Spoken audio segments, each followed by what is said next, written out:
is happening, people? So today we're getting ready to enter into Cades Cove to do a tour.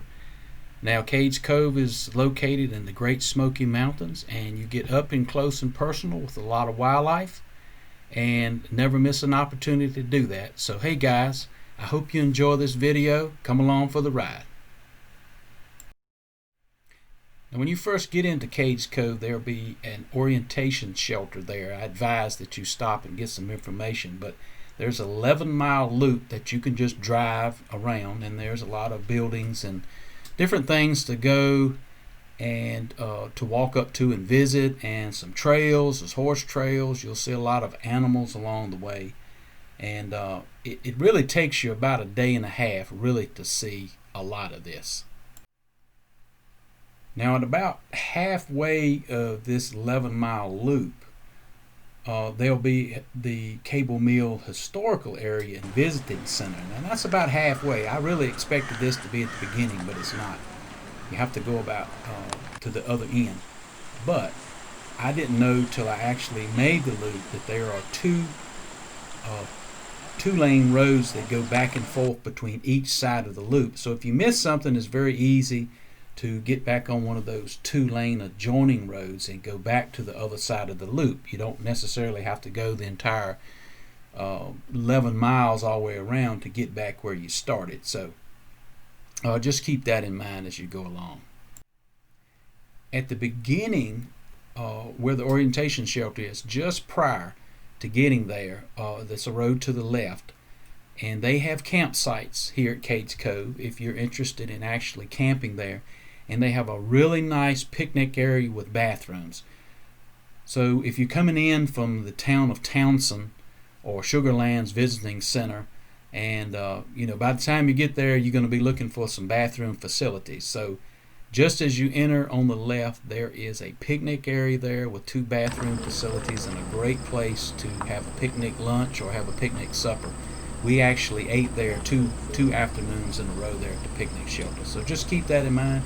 Carry your picnic lunch. You see people along the loop on some of the lookouts across the valleys having cheese and wine and having dinner and just enjoying the scenery. So just keep that in mind, that you do have bathroom facilities and a place to camp and a place to have a picnic.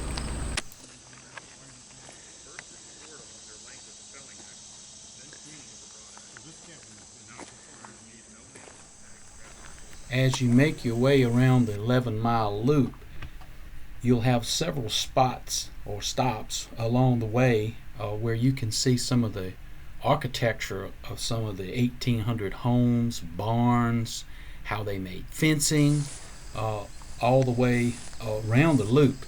And it is very interesting of how they built houses, how they made their chimneys. It's amazing a lot of those chimneys are still in outstanding shape even after so many hundreds of years. And it's really neat to see how they built and actually how they lived, how they stored livestock, how they stored food for the winter. So it's a very interesting aspect of Cades Cove. Wow. This is the president's speaking.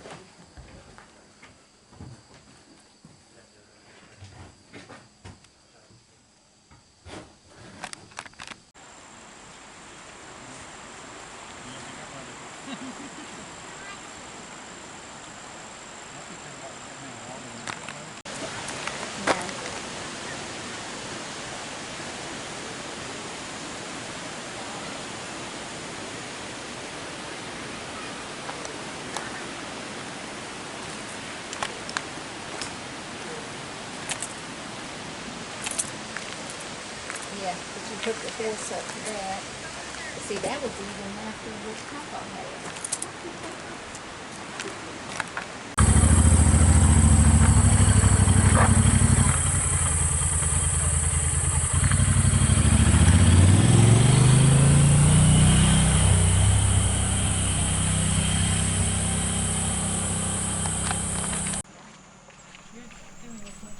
Along your 11-mile route, you'll encounter 3 old churches that were established in Cades Cove after the residents. I think the one in the first one in the picture was 1827 when it was established, and it's pretty neat to see how those old churches were built and actually how good a shape they're still in now.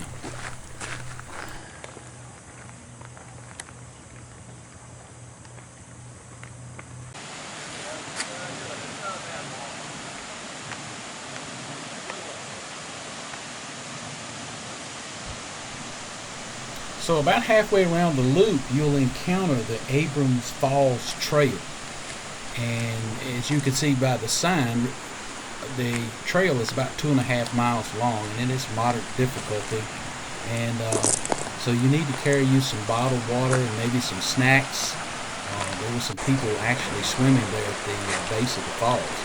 And this is not for the faint of heart. This is a fairly difficult trail. It's very rocky, very steep hills to walk up and down. Not the most difficult trail that I've ever been on before, but this is a difficult trail to walk, and it does take, I think we hiked this trail in about 3 hours and 25 minutes, I think it was.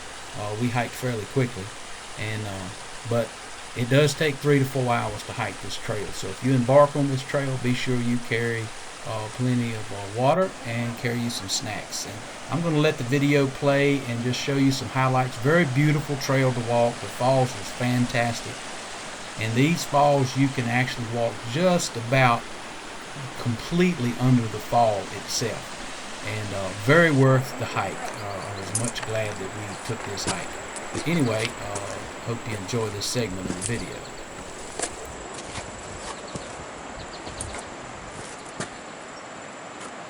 That's nice, eh? I hear the waterfall. I do too, but it sounds like it's way over yonder.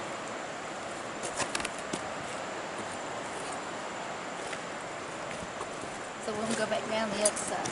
Yeah.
So just about at the halfway point around the Cades Cove loop, you'll find yourself at the Cable Mill Visitation area, and of course they have a visitation center there, blacksmith shop, and the old cable mill.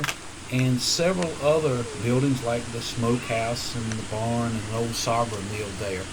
And they've moved a lot of these buildings from Cades Cove into this one area in order for you to stop and enjoy them and to be able to preserve them. So very neat area to visit.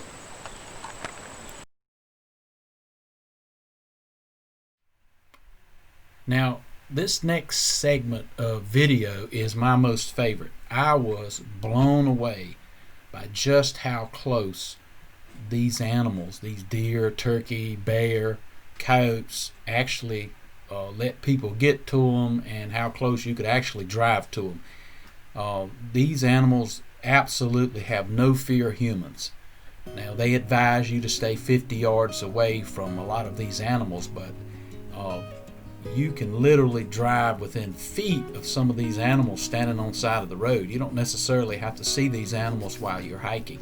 Now, we did see deer, some deer while we were hiking, no bear, but there are a lot of bear, a lot of deer there. So if you love animals, you love seeing animals in their natural environment, if you're a photographer, if you just like seeing animals in general, this is a great place to go. And I look forward to going back maybe later on this fall when the leaves are changing, and getting to see some of these animals, especially these deer, actually, as they get really active in the fall season.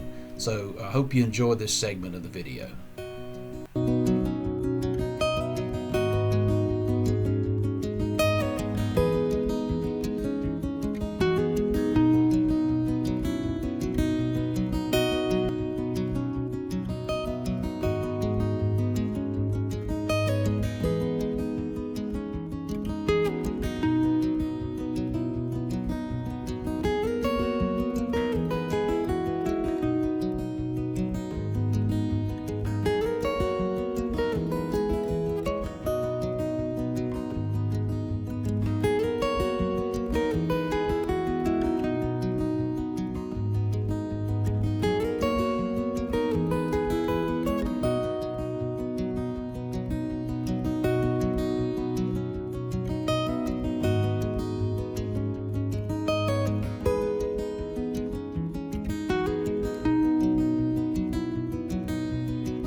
Now, if you want to trout fish while you're up there, you can trout fish in the Great Smoky Mountain National Park.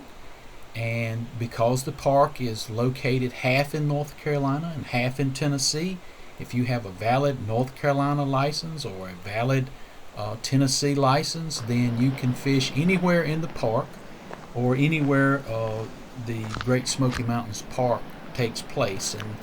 And you'll see signs on the side of the road, and it runs almost down to the town of Townsend. But be careful around Townsend, because I think they have stock trout there, and you have to buy a Tennessee license or maybe a pass from the town of Townsend. But you can fish inside of the park. We fished outside of the park. We didn't actually fish in the park, but you can if you'd like to, if you have a fisherman going along with you. So just remember that as a note. Hey guys, don't forget to subscribe and hit that like button. Hey, and always remember, it's a wild life, and I'll see you in the field.